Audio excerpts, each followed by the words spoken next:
Graças a Deus por esta chuva, amém? Precisávamos dela. E a Dilson vai me ajudar a aumentar um pouco o volume, porque eu vou falar, tentar alcançar vocês aí.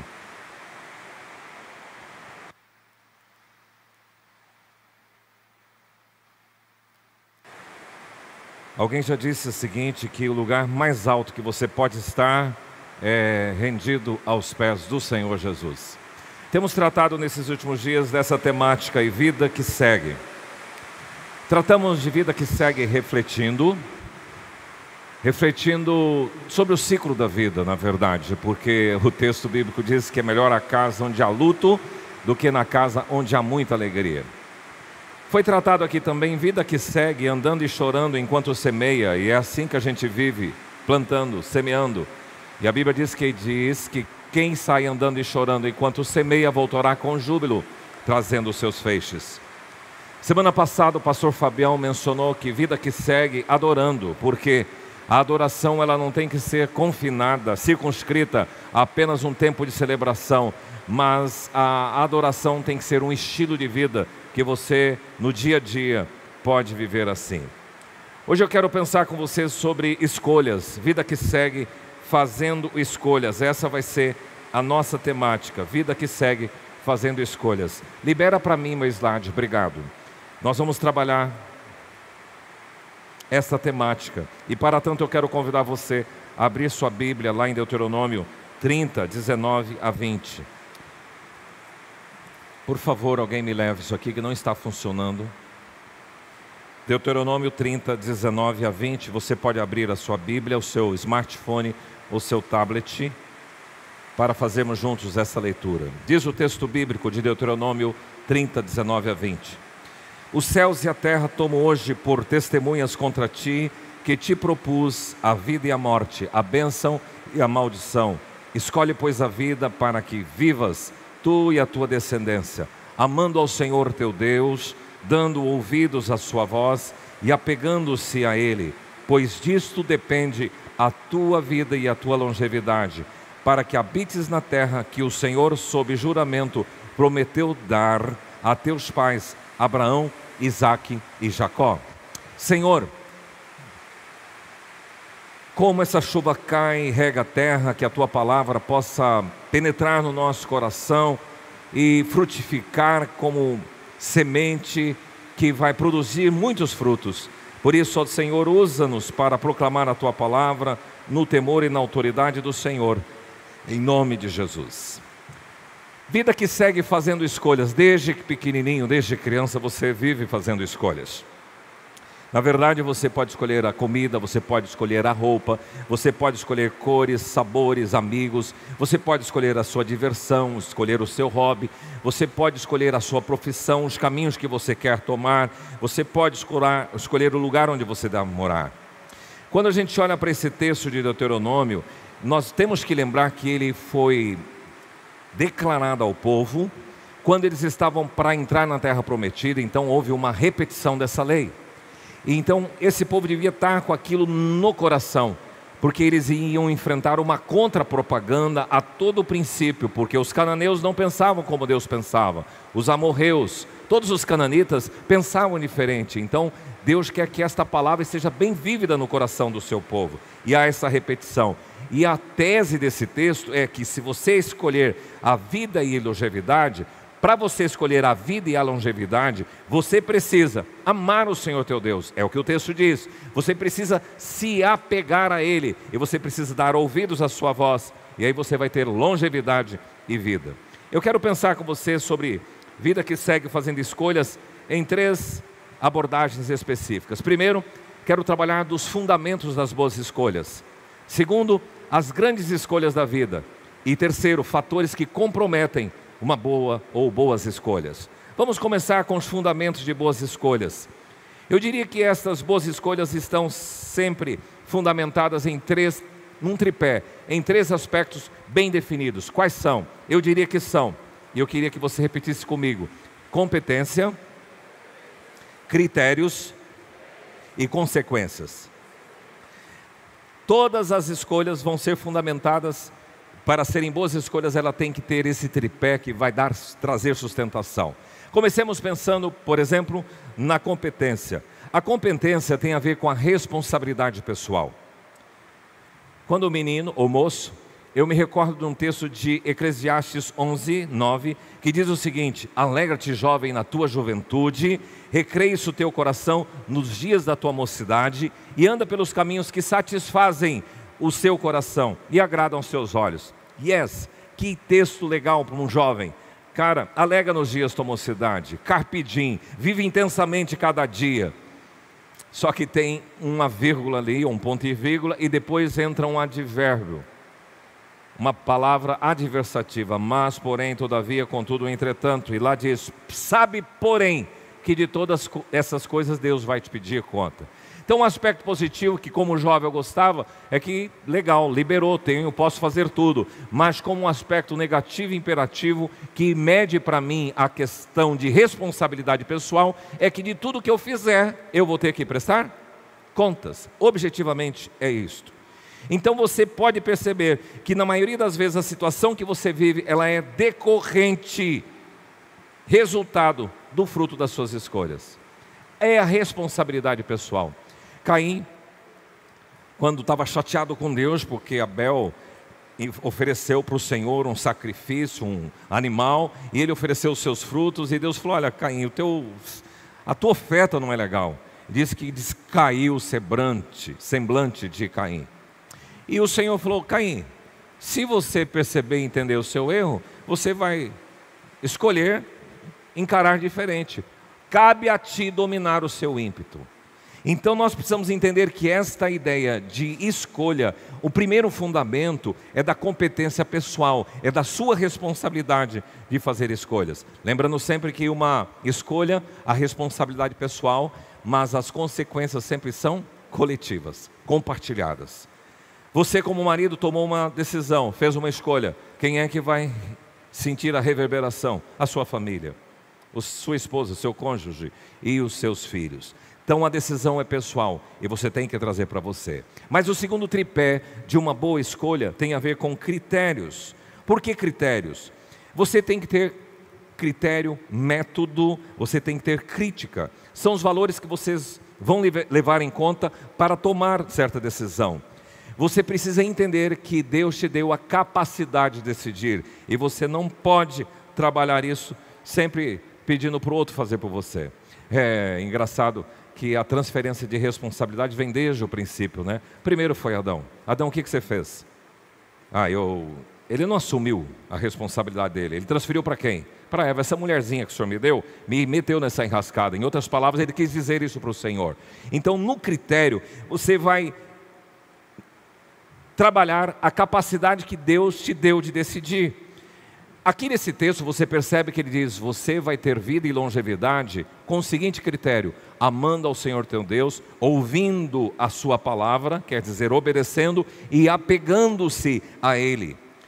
Eu diria que tem alguns critérios básicos também. Primeiro é este aqui, o critério da palavra. Se você pautar a sua vida, pautar as suas escolhas, as suas decisões por este livro, por esta palavra, você vai fazer excelentes escolhas, você vai ter boas decisões. E aqui tem orientação para todas as áreas.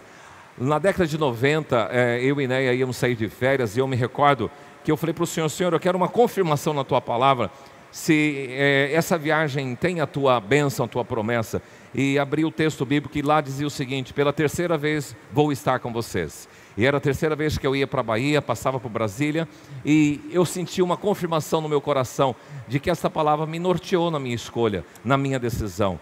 Mas esse é um exemplo só, em todas as outras dimensões, a palavra vai te ser útil. Mas a segunda coisa básica para você fazer uma boa escolha, e um critério fundamental também, tem a ver com as orientações, os conselhos e as instruções que a gente recebe de gente mais experiente. Por exemplo, Salomão sempre diz, ouve a instrução, filho meu, do teu pai.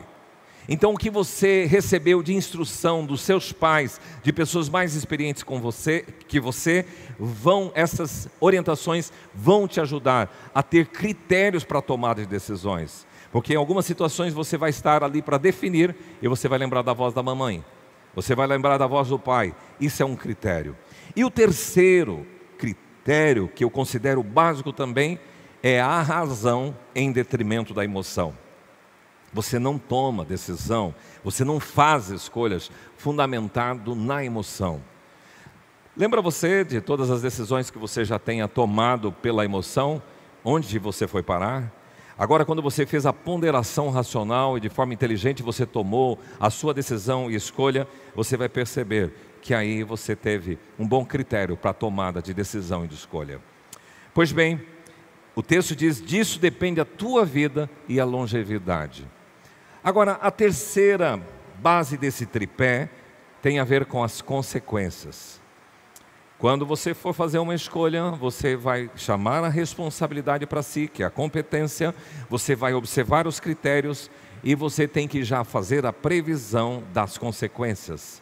Porque qualquer escolha que você faça, você vai perceber que ela vai trazer reverberação.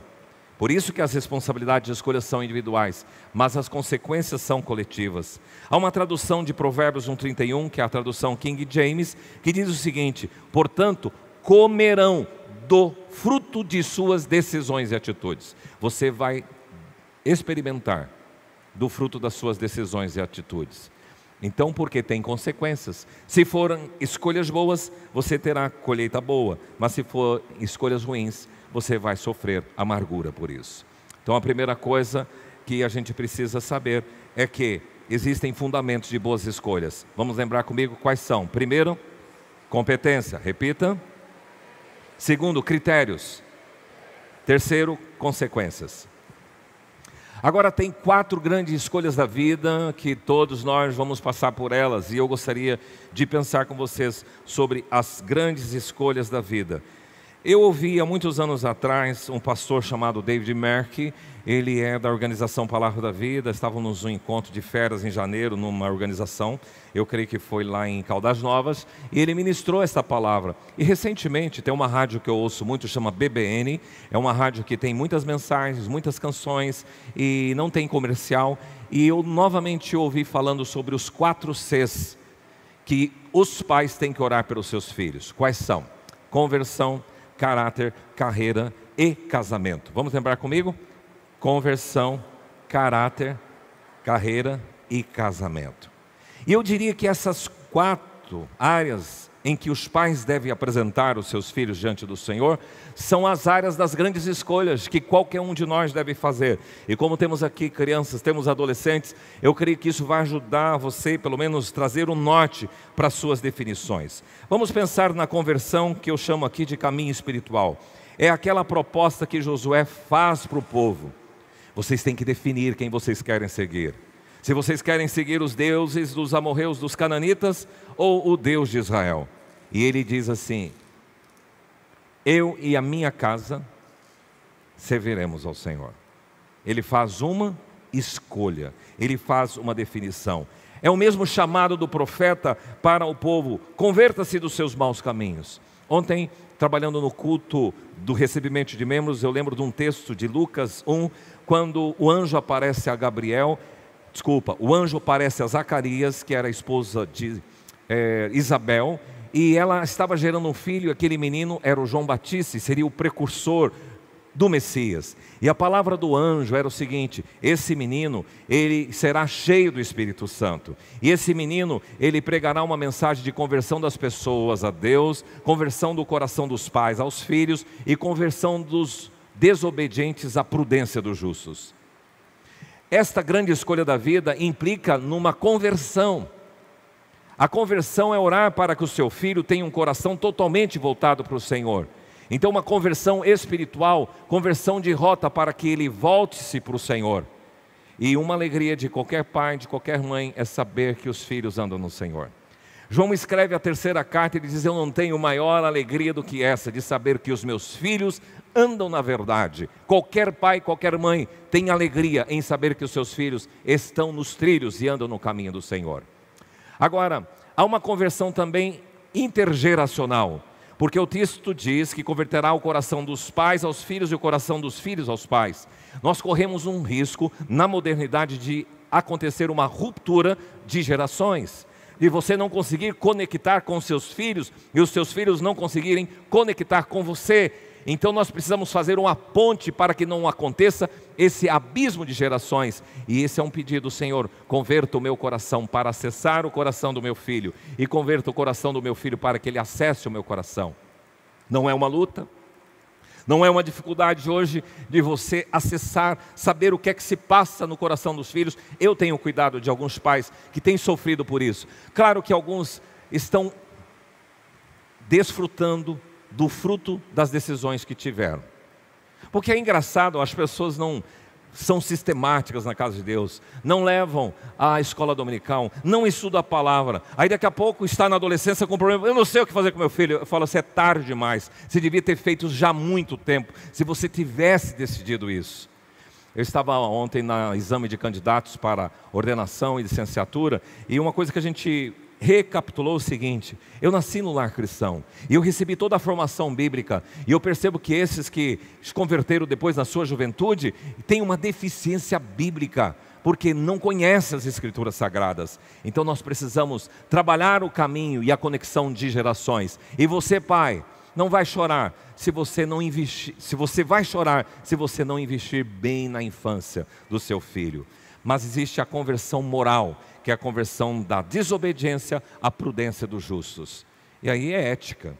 Aí entra na segunda área que nós vamos trabalhar, que é o caráter. Agora, olha a promessa da palavra de Deus. Diz o seguinte em Salmo 25:12: ao homem que teme ao Senhor, Ele o instruirá no caminho que deve escolher. Aquele que teme ao Senhor, ele será instruído sobre o caminho que Deus quer. Então o temor do Senhor já traz uma facilidade, já abre horizontes para as suas escolhas. Mas a outra escolha da vida tem a ver com o caráter. E nesta área do caráter, nós vamos entrar na personalidade. A personalidade é dividida em caráter, temperamentos e hábitos, basicamente. O caráter tem a ver com aquilo que está sendo formado e impresso. Caráter é uma palavra grega que diz impressão, impresso no interior de uma pessoa. É uma marca que você adquiriu no processo da vida, nas suas relações familiares, na sua religião, na sua forma de brincar na infância, na escola, nos meios de comunicação, nas alegrias que você obteve na sua vida, mas também nas decepções. Todas essas coisas vão corroborar para formar e impingir em você um caráter. Está relacionado o caráter com a índole, está relacionado com os valores morais, com o seu comportamento e também com a honestidade, responsabilidade, tratamento cordial, princípios, boa educação e etc. O caráter do cristão tem a ver com os valores do reino. Uma pessoa de bom caráter tem a capacidade de desprezar o mal e escolher o bem. Uma pessoa de mau caráter, ela tem facilidade de escolher o mal em detrimento do bem. Por isso que é uma grande escolha da vida: que tipo de caráter o meu filho vai ter. E isso tem a ver com o seu comportamento em casa, porque se você mente na frente do seu filho, isso vai ser impresso no coração dele, ele vai aprender e mentir, é normal. Fala para a pessoa que eu não estou em casa e você está lá. Ou então ele é bem inocente, fala: o papai mandou dizer para o senhor que ele não está em casa. Você precisa trabalhar na formação do seu caráter e do caráter do seu filho. Mas a terceira grande escolha da vida tem a ver com a carreira.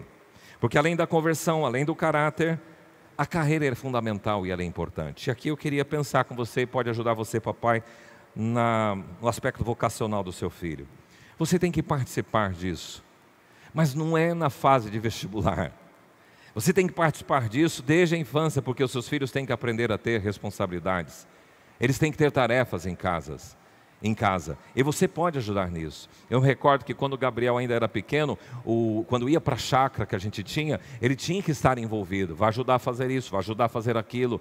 Sabe que hoje a gente tem um impedimento legal dos filhos trabalharem. Mas eu comecei a trabalhar com 11 anos e isso me deu um tino da carreira profissional, de como agir na vida. Você tem que ensinar ao seu filho a ser responsável, a dar valor nas coisas, mostrar a ele que tudo na vida vem através do esforço, da dedicação e do empenho pessoal. E é claro, com a bênção de Deus.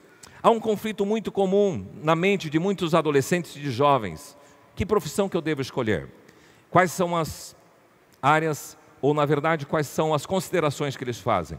Aptidão pessoal é uma condição, realização pessoal e provisão e sustento. Aqui é interessante porque parece que entra em conflito, porque nem sempre aquilo que é a minha aptidão e que vai me trazer realização é aquilo que vai bancar minha comida dentro de casa. E aí eu entro com a teoria de um psicólogo americano, Maslow, que ele diz o seguinte, ele faz uma pirâmide e lá no topo da pirâmide, que é um vértice menor, ele diz o seguinte, que lá é a autorrealização, mas na base da pirâmide, o que é que temos? Todas as necessidades básicas de sobrevivência que uma pessoa tem. Então não adianta ter uma autorrealização se eu não suprir uma necessidade básica aqui do meu contexto.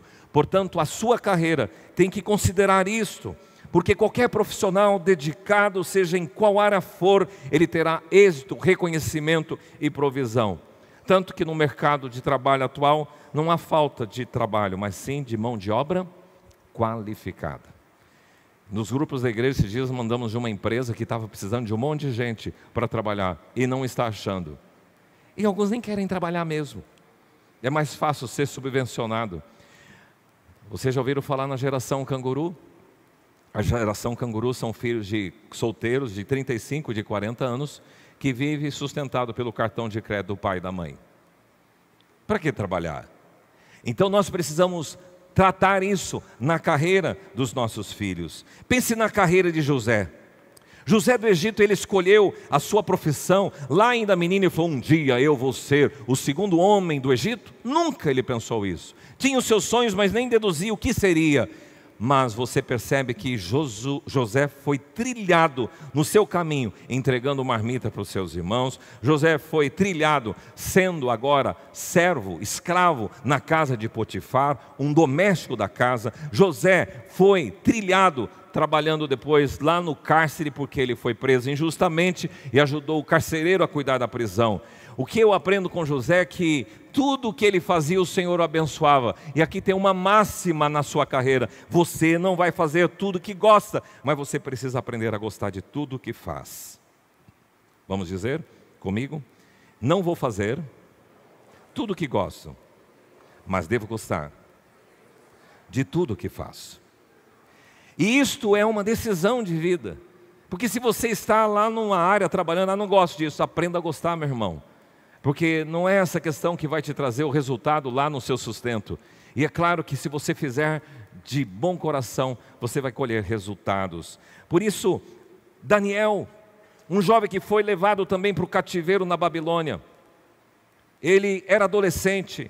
E lá diz o texto bíblico de Daniel 1:20, que em toda a matéria de sabedoria e de inteligência sobre o que o rei lhes fez perguntas, achou 10 vezes mais doutos do que todos os outros magos e encantadores que haviam no meio do povo babilônico. Eu escutava um pastor recentemente, ele dizia o seguinte: vocês acham que quando Nabucodonosor, o rei da Babilônia, chamou Daniel, perguntou assim: Daniel, você sabe me contar a história da Bíblia? Você sabe me contar quem foi Caim e o que aconteceu com ele? Você acha que foram essas perguntas que Nabucodonosor fez para o jovem Daniel? Não. Ele fez perguntas sobre a cultura babilônica, sobre a língua, sobre a política, sobre a diplomacia, sobre ciência, e ele se achou 10 vezes mais doutos. Como é que foi isso que aconteceu? Daniel se afincou no estudo. Então, se você quer desenvolver a sua carreira, meu irmão, vá estudar, vá para os livros. Então a gente quer todas as benesses da vida, quer uma boa carreira, quer ter condições boas, mas a gente não está concentrado nesse projeto. Existem algumas dicas preciosas da Bíblia para a sua carreira. Por exemplo, Eclesiastes diz assim: tudo quanto vier à sua mão para fazer, faze conforme as suas forças. O texto bíblico de Paulo diz assim: tudo quanto fizerdes, fazei-o de todo coração. Texto bíblico de Paulo: tudo o que você fizer, fazei-o como se fosse para o, e não para o chefe, e não para os homens, e não para as pessoas. Uma coisa curiosa que eu estava lendo recentemente sobre Davi, lá no primeiro livro de Samuel 17:40, diz o seguinte: tomou Davi o seu cajado na mão, escolheu para si 5 pedras do ribeiro. Olha o que ele fez, ele não pegou qualquer pedra, ele garimpou, escolheu 5 pedras, e essas pedras foram fundamentais, uma delas foi fundamental para que ele derrubasse o gigante Golias com a sua funda. Sabe o que significa isso? Se você quiser desenvolver bem a sua carreira, escolha a sua ferramenta, escolha a sua arma, afie o seu machado para você realizar bem a sua carreira. Outra dica: internalize o princípio de que quem não trabalha não come. Isso é princípio, e as pessoas... Ensina o seu filho assim. Eu tenho uma experiência um pouco dramática disso, e até conversava com o nosso filho Gabriel, e ele falou: pai, se você está contando isso, depois eu vou pegar direito autoral, que você fica me expondo a minha vida lá. Mas é o seguinte, ele era menino, e eu tinha dito para ele: filho, cedinho, papai vai chegar, a mamãe em casa, e você vai ter que estar com essa grama já feito o serviço dela, cortada a grama. Chegamos para almoçar, grama estava arrumada? Não. E eu falei: Gabriel, tem um princípio na Bíblia e eu queria usar ele em você hoje. Quem não trabalha não come. Enquanto você não fizer esta grama, você não vai comer. E aí eu fui para a mesa junto com a Néia. Falei: você vai fazer isso? Falei: vamos. E ela sentou comigo. Mãe chora mais, com mais facilidade, com dificuldade. Fui lá, comi. Depois eu fui ajudá-lo. E depois que ele acabou junto comigo, aí ele foi comer. Eu pergunto: isso foi bom para a carreira do João Gabriel? Pergunta para ele. E de vez em quando ele lembra: quem não trabalha, não coma. E ele tem passado as suas lutas, e Deus tem mostrado para ele alguns princípios para que a carreira dele seja abençoada. É uma boa escolha a carreira, e descubra a sua vocação. Para que é que eu nasci? Em que eu sou chamado? Isso aqui em todas as dimensões, qual é o meu chamado? Nós estávamos na quinta-feira aqui numa formatura de cursos, 200 formandos, e nós temos hoje uma dificuldade com o povo de Deus. Tem muitas pessoas que não estão se dispondo para o serviço, mas é tão legal quando alguém diz assim: eu recebi um chamado de Deus para cuidar de casais, eu recebi um chamado para trabalhar com homens, para trabalhar com mulheres, e tem cursos em todas essas dimensões. Eu recebi um chamado de Deus para instruir pessoas a terem uma mordomia correta, uma administração correta dos seus recursos financeiros, que é o curso Crown. Eu recebi um chamado para ensinar pais a educarem os seus filhos. Isto é, cada um sabe do que Deus tem como chamado para a sua vida. E uma última recomendação bíblica que eu cataloguei foi essa: aproveite as oportunidades. Paulo estava falando de gente que vive aí fora, tem as pessoas de fora da igreja. O que ele tem que fazer? Aproveitar as oportunidades para falar de Jesus. Meu amigo, piscou, se você não aproveitar aquela oportunidade, piscou na hora da oportunidade, dançou. Você perde, a oportunidade não volta. Então, meu amigo, aproveite as oportunidades, seja no ambiente de trabalho, seja onde você está na universidade, e Deus vai honrar você. E a última grande escolha que eu catalogaria nessas 4 é a questão do casamento. E aqui eu diria sim, principalmente para os moços, que a parte que é tua, Deus não faz. Deus me prepara um casamento, você pode pedir, mas não se relaciona com ninguém, não sabe o que quer. Meu amigo, você não precisa de um homem, você não precisa de uma mulher, você precisa de alguém de Deus, você precisa de um marido e de uma esposa de Deus. É isso que a palavra instrui. Não procure fora do arraial do Senhor, porque Abraão orientou Eliezer, o seu servo, a procurar uma esposa para o seu filho Isaque dentro do arraial, para que ele não se misturasse. Salomão cometeu um problema sério. Ele procurou e ele se relacionou com gente fora do arraial de Deus, e tudo o que aquelas pessoas faziam, ele importou para o seu reinado. Então é muito importante você ter esta consciência da escolha de casamento. Na sabedoria do Provérbios de Salomão temos: o que acha uma esposa, acha o bem e alcançou a benevolência do Senhor. Ao definir o seu casamento, faça uma escolha no Senhor. Eu queria lembrar o seguinte: esses dias atrás eu estava numa fazenda e fui limpar uma franga, 2 frangas, não era frango, era franga. E eu já fiz isso, limpeza de frango, e até falei para a pessoa, falei: puxa, mas é tão mais fácil de limpar a franguinha do que o frango. O frango vem cheio de penugem, é mais difícil, mais encardido, mas a franguinha não.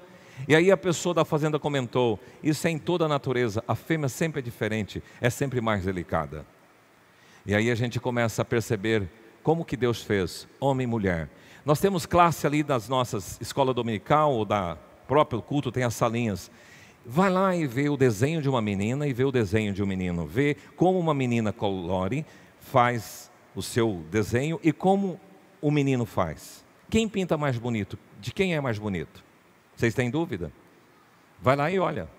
E você vai perceber isso. Conversava esses dias com a equipe pastoral e falava assim: olha, nós temos que pegar e começar a ensinar, porque existe uma contra-propaganda no mundo moderno, e Deus nos fez homem e mulher, e a gente está misturando tudo isso, e agora então nós vamos chamar esses meninos, vamos levar para uma oficina mecânica, vamos levar para a lavoura, vamos levar para o canteiro de obras, e ver o que é ser junto com seu pai. Vamos levar as nossas meninas com um papo de princesa, para ensinar a feminilidade que elas têm, e Deus as fez assim. E é importante nós resgatarmos isso. Agora, na questão de escolha do seu casamento, 3 dicas. E pode escrever que elas funcionam bem. Primeiro, você moço, adolescente, chega para Deus e fala assim: Senhor, eu quero fazer uma listinha do meu futuro marido ou da minha futura esposa. Quais são os predicativos que eu espero do meu futuro marido, da minha futura esposa? E vai preenchendo. Quero que seja crente em Jesus, quero que seja uma pessoa honesta, quero que trabalhe, que seja trabalhador ou trabalhadora. E você elenca alguns predicativos do seu futuro cônjuge.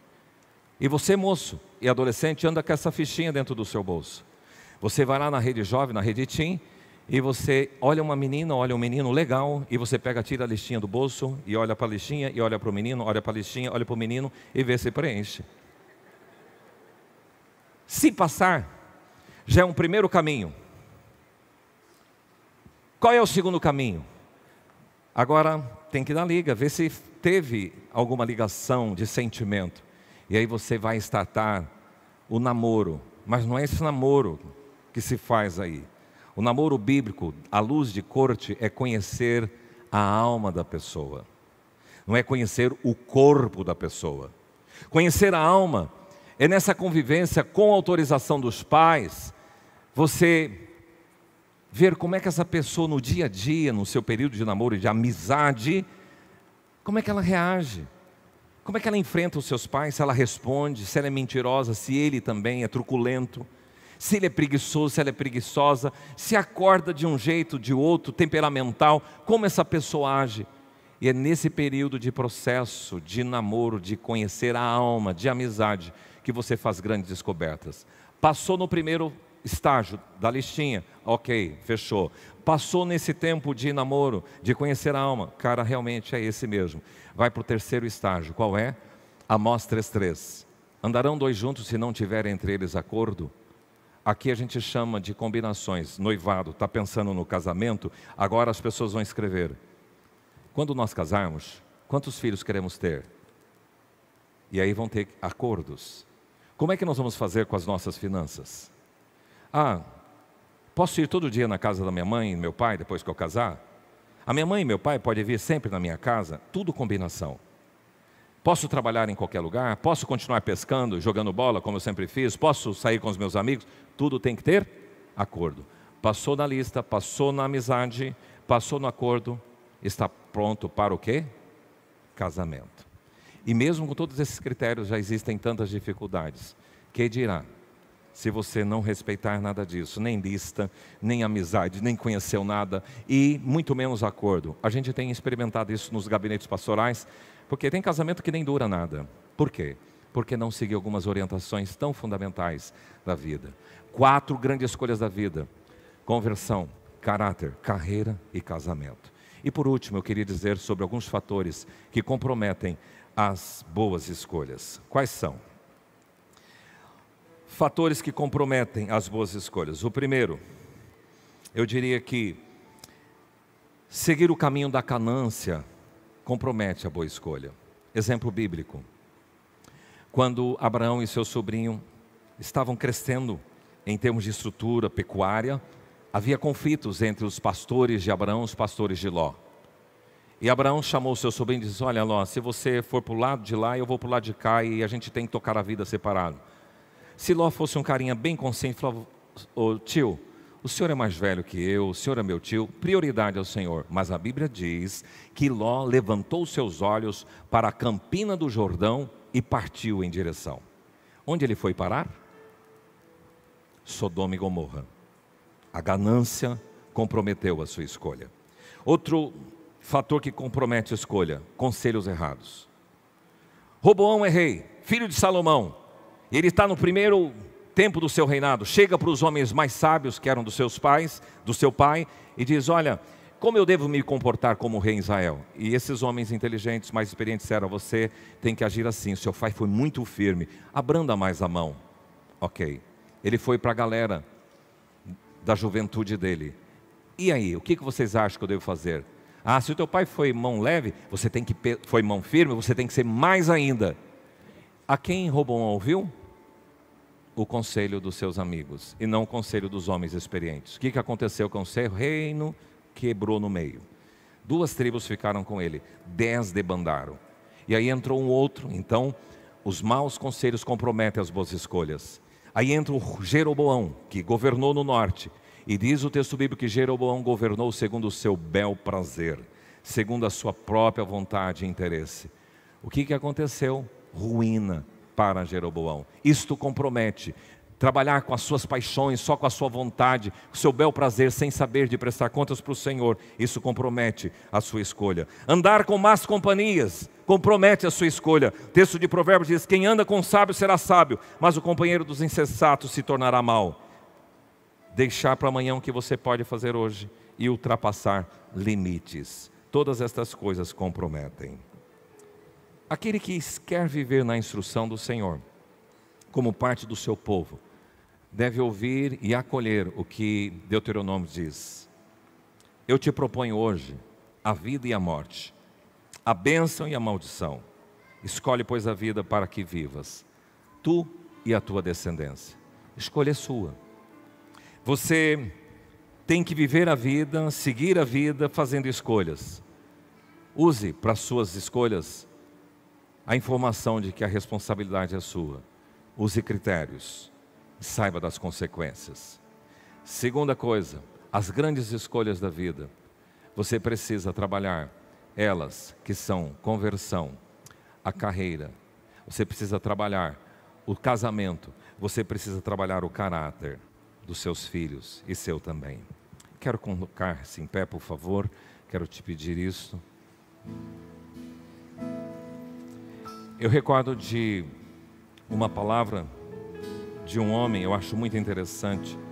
Era um sábio, e disse que um jovem chegou para ele e disse assim: vou chegar para o sábio, vou levar um passarinho na minha mão e vou perguntar se o passarinho está vivo ou morto. Se ele falar que está vivo, eu esmago a cabeça do passarinho e mostro o passarinho morto. Se ele falar que está morto, eu mostro o passarinho vivo. E ele chegou para o homem sábio e disse assim: mestre, o passarinho que está, você que é sábio, por favor responde essa pergunta. O passarinho que está na minha mão está vivo ou morto? O sábio parou e pensou e disse: a vida está em suas mãos. As escolhas são de vocês. Que vocês possam escolher ao Senhor sempre, escolher a sua palavra, escolher fazer a vontade, como Jesus fez. Ele subjugou a sua vontade à vontade do Pai. E tanto que na oração, lá no Getsemane diz: não seja como eu quero, sim como tu queres. Esta canção fala de escolhas. Eu escolho te louvar, eu escolho o som do céu. Que você possa tomar essa decisão hoje em sua vida. Eu escolho te louvar com tudo que sou. Do meu orgulho eu abro mão, nada me impedirá.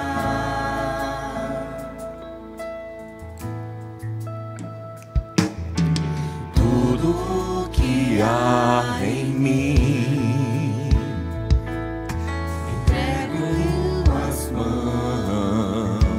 qual o propósito da sua vida? Pois nasci pra te adorar, com minha vida te louvar. Eu escolho o som do céu e eu canto aleluia, pois és bem maior, o mundo não vai me afastar de ti. Para que você existe e foi criado? Sei que fui criado para a tua glória. Com todo o meu coração te servirei.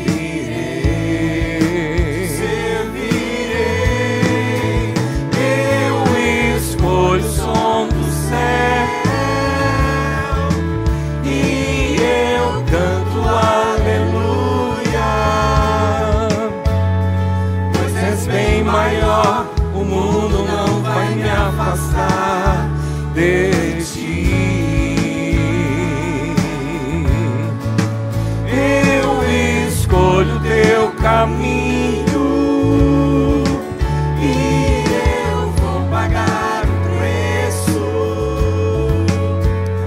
pois és bem maior, o mundo não vai me afastar de ti.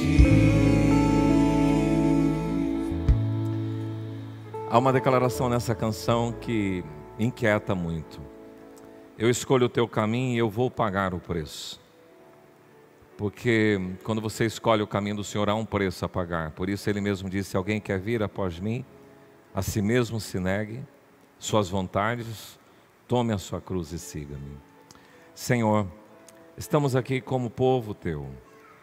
E obrigado porque o Senhor nos oportunizou na vida a fazer escolhas. Queremos pedir que o Senhor nos ajude a sermos responsáveis pelas nossas escolhas. Observar os critérios tão importantes que são a Tua palavra, os conselhos e as instruções dos nossos pais, de pessoas mais experientes, e também a razão que o Senhor nos deu, em detrimento da emoção.